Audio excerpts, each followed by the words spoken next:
so I'm not worried about it. And I was finding that I couldn't really study that well while I was doing it, so I figured I would make a video. My roommate's last final was on Thursday, so she's already moved out. I miss her so much. She's like my best friend. Anyway, so yeah, I figured I would film some ASMR videos while I still have this beautiful room to myself. It's quite a beautiful room. We got really lucky this year. We have so much space. The layout was really nice, and we have a beautiful view. We're in a really nice building, so we're definitely gonna miss it. And yeah, I figured I would take advantage of having it to myself and make you guys some videos. So yeah, we're gonna be returning to the main plot, which this was a reading channel. This was a reading ASMR channel, because I do quite love to read. I was almost an English major, but I dropped it because I decided I like reading more than I like writing essays about what I'm reading. The writing essays part really got to me. This is a long intro, I'm sorry. And I decided that, yeah, I think I'm just meant to be a reader and a writer, just creatively, and that's not really what the English major allows you to do. So, for those interested, I was going to double major with English and philosophy, and now I'm going to double major with philosophy and political science. Tune back in later if you want to find out whether or not I stick with political science. I'm definitely sticking with philosophy though. It's my favorite. It's one of my favorite topic of all time. I do quite enjoy it. So that's a little bit about me. I'm getting a degree in something that is quite relevant in today's society. Although maybe today's society would be better if it were still quite relevant. Anyway, so today I'm going to be reading The Lord of the Rings. And if you think, oh my god, this book is so boring, it's gonna put me to sleep, that's the point. Oh my gosh, it's so boring. It's written like a textbook. You're gonna fall asleep while I read it to you.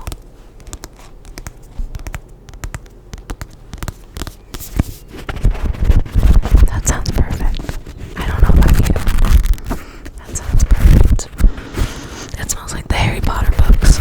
Like, but when you first get the Harry Potter books, like, I don't know if you've ever smelled a paperback Harry Potter book, but this is what it smells like. Or maybe the Harry Potter books smell like this. I think that would be more accurate because, sorry, this is overstimulating a little bit. I just think that's the smell. I smelled the Harry Potter books first, so that's what this is reminding me of. But this came first, and this is more monumental when it comes to fantasy writing.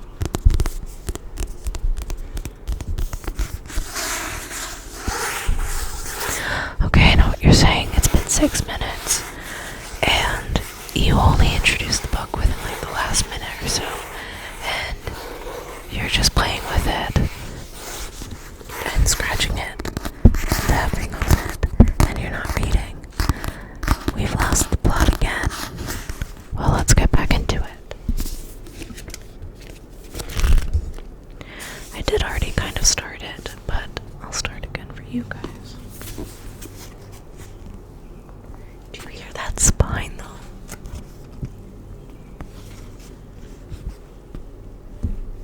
Anyway, here are, I should probably read this first part. Okay. 3 rings for the elven kings under the sky.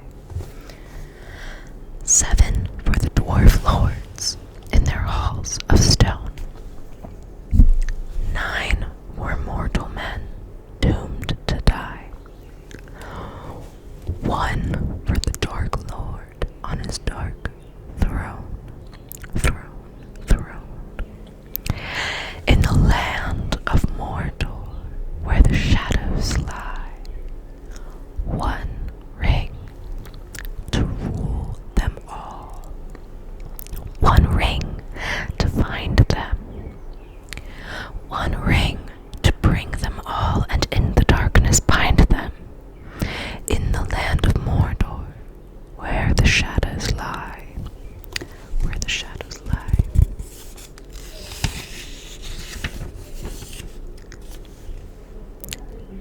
Oh my god, I'm sorry about the noise. Do we think I should read? The foreword? No, this is not part of the book. Sorry. Okay. So we have some maps, which are not really gonna fit the screen. I'm not gonna show all of them but they're maps of Middle Earth. Sorry, I'm breathing loud on the mic. Of Middle Earth, we have Eriador. Good God. We have Rohan, Gondor,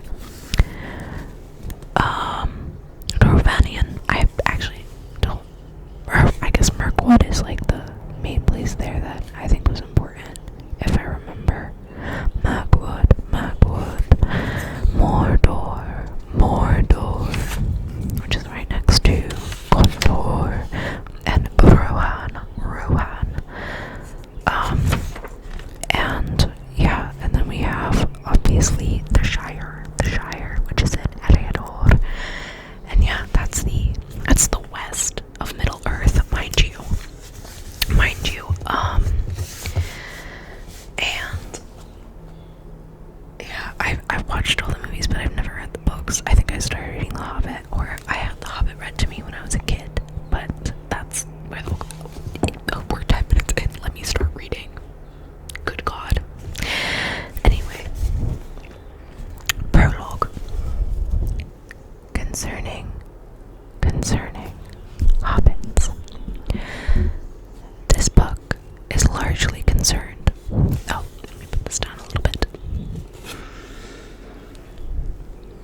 This book is largely concerned with hobbits, and from its pages, a reader may discover much of their character and a little of their history. Further information will also be found in the selection from the Red Book of Westmarch that has already been published under the title of The Hobbit. That story was derived from the earlier chapters of the Red Book composed by Bilbo himself, the first hobbit to become famous in the world at large, and called by him there and back again, since they told of his journey into the East and his return, an adventure which later involved all the hobbits in the great events of that age that are here related. Many, however, may wish to know more about this remarkable people from the outset, while some may not possess the earlier book. For such readers, a few notes on the more important points are here collected from Hobbit lore, and the first adventure is briefly recalled. Hobbits are unobtrusive but very ancient people, more numerous formerly than they are today, for they love peace and quiet and good-tilled earth. A well-ordered and well-farmed countryside was their favorite haunt. Sorry, I had to check the time. I dropped something. Okay. They do not and did not understand, or, like machines, more complicated than a forger bellows. Good God, I didn't read that correctly. They do not and did not understand, or, like machines, more complicated than a forge bellows, a watermill, or a hand loom, though they were skillful with tools. Even in ancient days they were, as a rule, shy of the big folk, as they call us. And now they avoid us with dismay, and are becoming hard to find. They are quick of hearing and sharp-eyed, and though they are inclined to be fat, and do not hurry unnecessarily, they are nonetheless nimble and deft in their movements. They possessed, from the first, the art of disappearing swiftly and silently when large folks whom they do not wish to meet come blundering by, and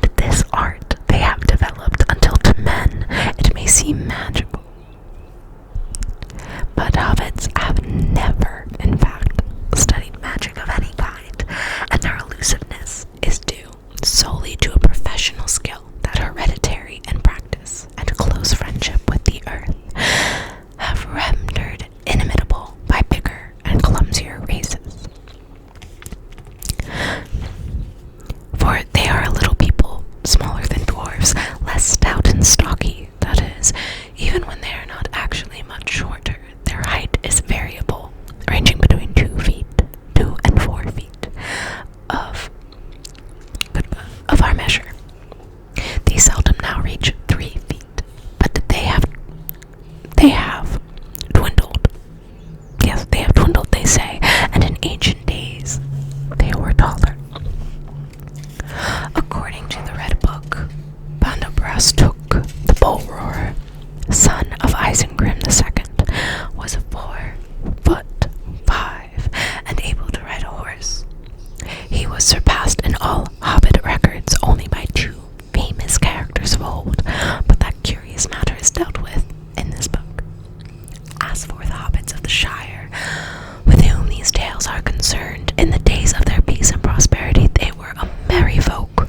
They dressed in bright colors, being notably fond of yellow and green, but they seldom wore shoes, since their feet had tough, leathery soles, and were clad in a thick, curling hair, much like the hair of their heads, which was commonly brown. Thus, the only craft little practiced among them was shoemaking, but they had long and skillful fingers, and could make many other useful and comely things. Their faces were, as a rule, good-natured rather than beautiful, broad, bright-eyed, red-cheeked, with mouths apt to laughter and to eating and drinking. And laugh they did, and eat and drink, often and heartily, being fond of simple jests at all times, and of 6 meals a day. What about second breakfast? When they could get them. They were hospitable and delighted in parties and in presents, which they gave away freely and eagerly accepted. I think it's funny, side note, I think it's funny that it says that they're hospitable and delighted in parties, and then you have, like, Bilbo, who hated the party thrown, like, it wasn't that he was throwing it though, obviously, and it says that they freely give presents, and he was so pissed when they were eating his food. But I guess food isn't a present, and don't get between Hobbit and his food and his pantry. Anyway, it is plain indeed that in spite of later estrangement, hobbits are relatives of ours, far nearer to us than elves, or even than dwarves. Of old, they spoke the languages of men, after their own fashion, and liked and disliked much the same things as men did. But what exactly our relationship is can no longer be discovered. The beginning of hobbits lies far back in the elder days that are now lost and forgotten. Only the elves still preserve any records of that vanished time, and their traditions are concerned almost entirely with their own history, in which men appear seldom and hobbits are not mentioned at all. Yet it is clear that hobbits had, in fact, lived quietly in Middle-earth for many long years before other folk became even aware of them. And the world, sorry, there's a lot of like, one second, and the world.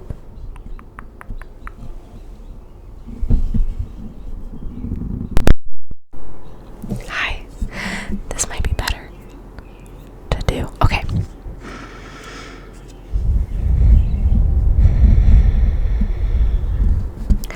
And the world being, after all, full of strange creatures beyond count, these little people seemed of very little importance. But in the days of Bilbo and of Frodo his heir, I actually do like the other one better.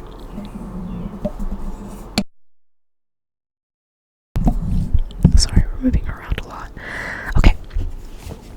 But in the days of Bilbo and of Frodo his heir, they suddenly became, by no wish of their own, both important and renowned,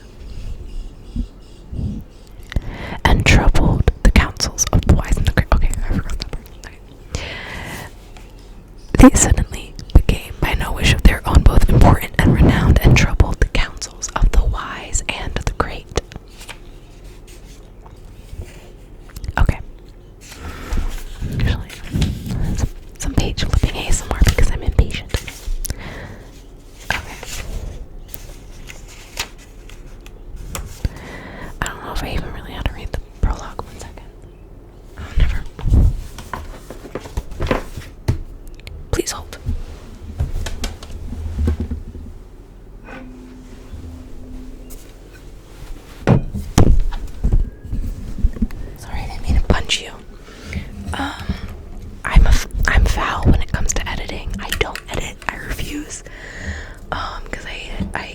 much. It gives me a headache.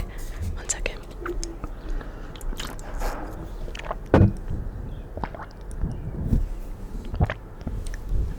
Sorry if you don't like the drinking ASMR. My mouth was extremely dry.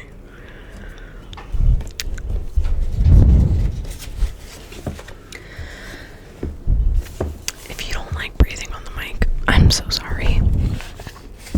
I'm trying. I really am. Okay. Those days, the third age of Middle Earth, are now long past, and the shape of all lands has been changed. But the regions in which hobbits then lived were doubtless the same as those in which they still linger.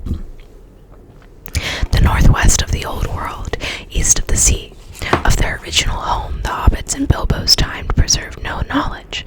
A love of learning, other than genealogical lore, was far from general among them, but there remained still a few in the older families who studied their own books, and even gathered reports of old times in distant lands from elves, dwarves, and men.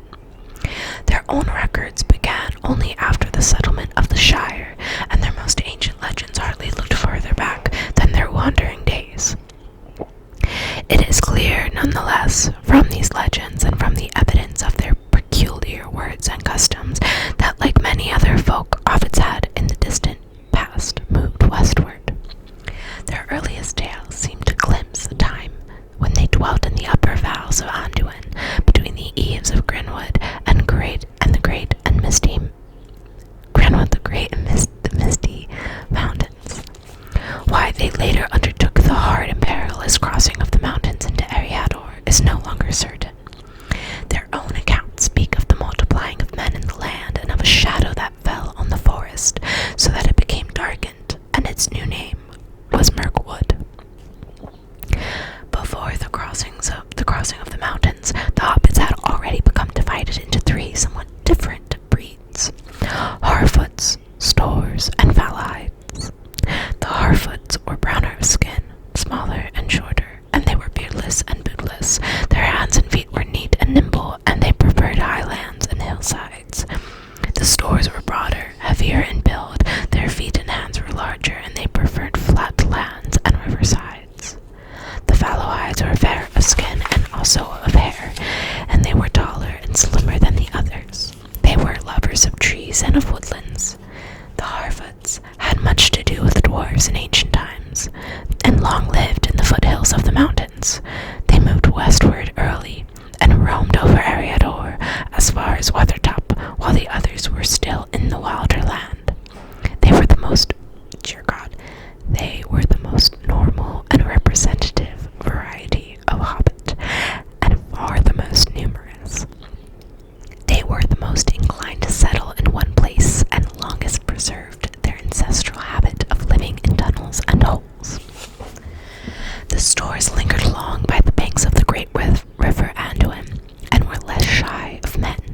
They came west after the Harfoots, and followed the course of the Loudwater southwards, and there many of them dwelt between Tharbad and the borders of Dunland, before they moved north again. The Valahides, the least numerous, were a northerly branch. They were more friendly with elves than the other hobbits were, and had more skills in language and song than in handicrafts. And of old they preferred hunting to tilling.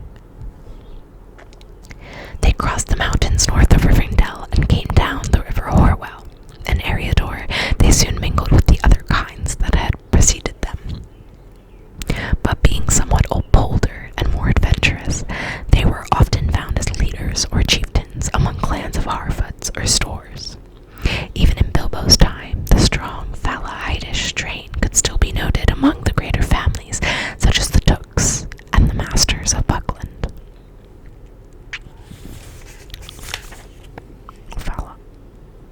Okay, wait.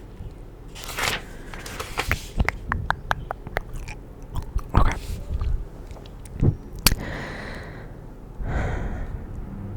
Okay. In the westlands of Eriador, between the Misty Mountains and the Mountains of Lune, the hobbits found both men and elves. Indeed, a remnant still dwelt there of the Dunedain. I think I'm saying that right, the Dunedain.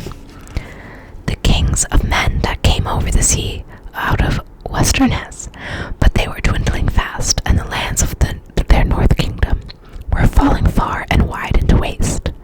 There was room and to spare for incomers, and ere long the hobbits began to settle in ordered communities.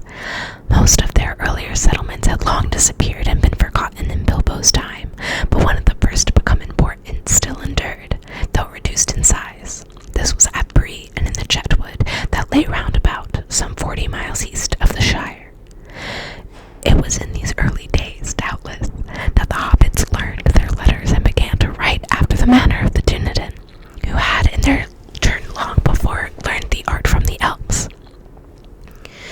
And in those days also they forgot whatever languages they had used before, and spoke ever after the common speech, the Westeron as it was named, that was current through all the lands of the kings from Arnor to Gondor, and about all the coasts of the sea from Belfalas to Lune. Yet they kept a few words of their own, as well as their own names of months and days, and a great store of personal names out of the past. About this time, legend among the hobbits first becomes history with the reckoning of years, for it was in the 1601st year of the Third Age that the Falahide brothers, Marcho and Blanco, set out from Bree, and having obtained permission from the High King at Fornost, they crossed the Brown River, Baranduin, with a great following of hobbits. They passed over the bridge of stone bows that had been built in the days of the power of the North Kingdom, and they took all the land beyond to dwell in, between the river and the far downs. All that was demanded of them was that they should keep the great bridge in repair, and all other bridges and roads, speed the king's messengers, and acknowledge his lordship. Thus began the Shire reckoning, for the year of the crossing of the Brandywine, as the hobbits turned its name, became year 1 of the Shire, and all later dates were reckoned from it. At once the western hobbits fell in love with their new land, and they remained there, and soon passed once more out of the history of men and of elves. While there was still a king, they were in name his subjects, but they were, in fact, ruled by their own chieftains and meddled not at all with the events in the world outside. To the last battle of Fornost, with the Witch Lord of Angmar, they sent some bowmen to the aid of the king, or so they maintained, though no tales of men recorded. But in that war the North Kingdom ended, and then the hobbits took the land for their own, and they chose from their own chiefs a thane to hold the authority of the king that was gone. There, for 1,000 years, they were little troubled by wars, and they prospered and multiplied after the dark plague, until the disaster of the long winter and the famine that followed it. Oh, many thousands then perished, but the days of death were at the time of this tale long past, and the hobbits had again become accustomed to plenty. The land was rich and kindly, and though it had long been deserted when they entered it, it had been well tilled, and there the kings had once had many farms, cornlands, vineyards, and woods. 40 leagues it stretched from the far downs to the Brandywine Bridge, and 50 from the north moors to the marshes in the south. The hobbits named it the Shire as the region of the authority of their thane, and a district of well-ordered business. And there, in that pleasant corner of the world, they plied their well-ordered business of living, and they heeded less and less the world outside where dark things moved, until they came to think that peace and plenty were the rule in Middle-earth and the right of all sensible folk. They forgot or ignored what little they had ever known of the guardians, and of the labors of those that made possible the long peace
was well to get quickly under cover, as all trespassing beasts knew very well.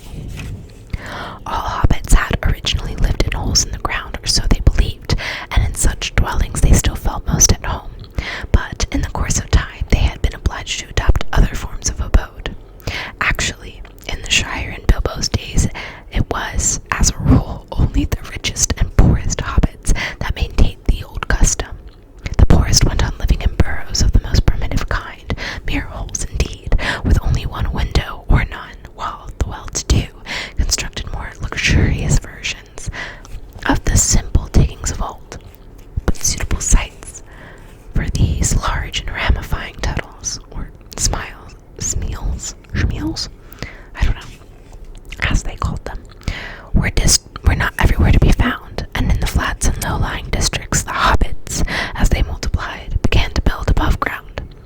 Indeed, even in the hilly regions and the older villages such as Hobbiton or Tuckborough, or in the chief township of the Shire, Michel delving on the White Downs, there were now many houses of wood, brick, or stone.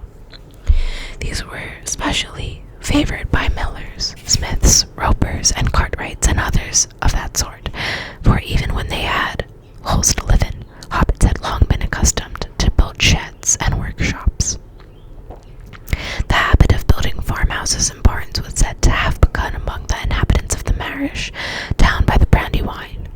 The hobbits of that quarter, the East Farthing, were rather large and heavy-legged, and they wore dwarf boots in muddy weather. But they were well known to be stores in a large part of their blood, as indeed was shown by the down that many grew on their chins. No Harfoot or Fallahide had any trace of a beard. Indeed, the folk of the Marish and of Buckland, east of the river, which they afterwards occupied, came for the most part later into the Shire up from south away. Oh my god. Sorry, that's a really loud plane. Okay. Came for the most part later into the Shire up from south away, and these still had many peculiar names, strange words not found elsewhere in the Shire. Oh my dear God.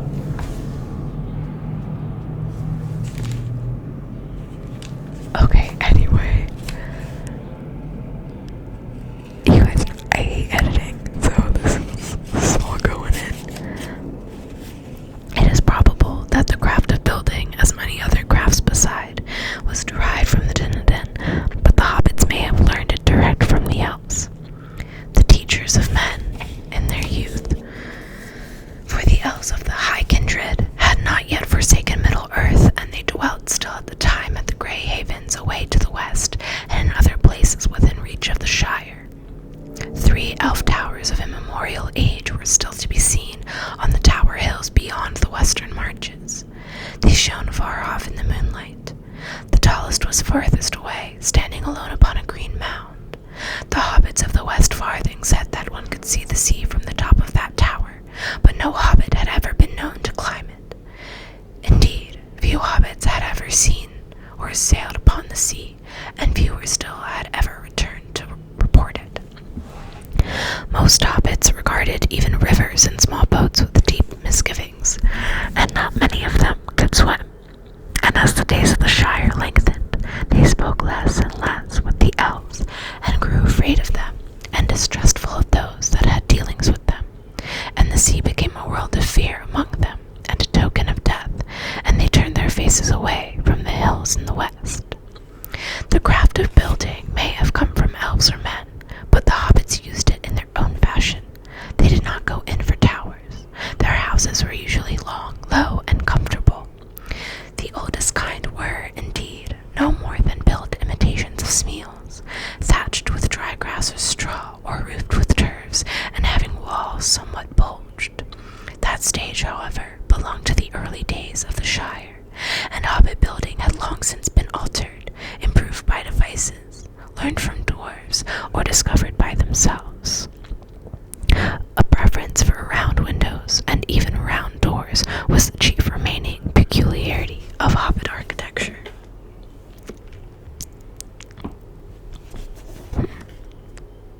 I lost where I was.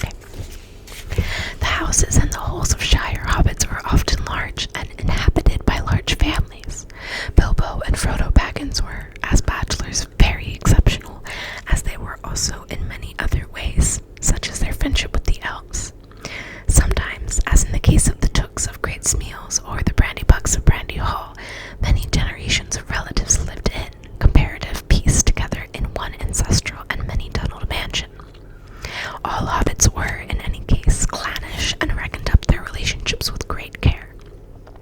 They drew long and elaborate family trees with innumerable branches. In dealing with hobbits, it is important to remember who is related to whom and in what degree. It would be impossible in this book to set out a family tree that included even the more important members of the most important families at the time, with which these tales tell of. The genealogical trees at the end of the Red Book of Westmarch are a small book in themselves, and all but hobbits would find them exceedingly dull. Hobbits delighted in such things, if they were accurate. They liked to have books filled with things that they already knew, set out fair and square, with no contradictions. Okay, so that was like nine pages, I believe, of reading, and it's 36 minutes.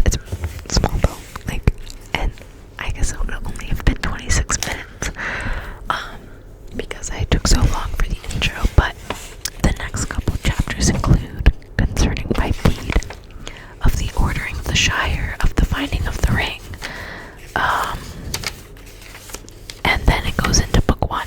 So I guess that's another 9 pages for the second half of the prologue, because that first half was pretty long, and especially like in regards to how long I typically make my videos. And I also have to go eat with my friends now because we made plans. But yeah, so there'll be the other prologue I will do, and then a long expected party, which is a really, it's a long chapter, so I will probably split it, because it's let's see, it's about 20 pages, so yeah, and I'll try and get those up. But yeah, that is the prologue, the first part of the prologue concerning hobbits. Yeah, and if you are in college or if you're in high school,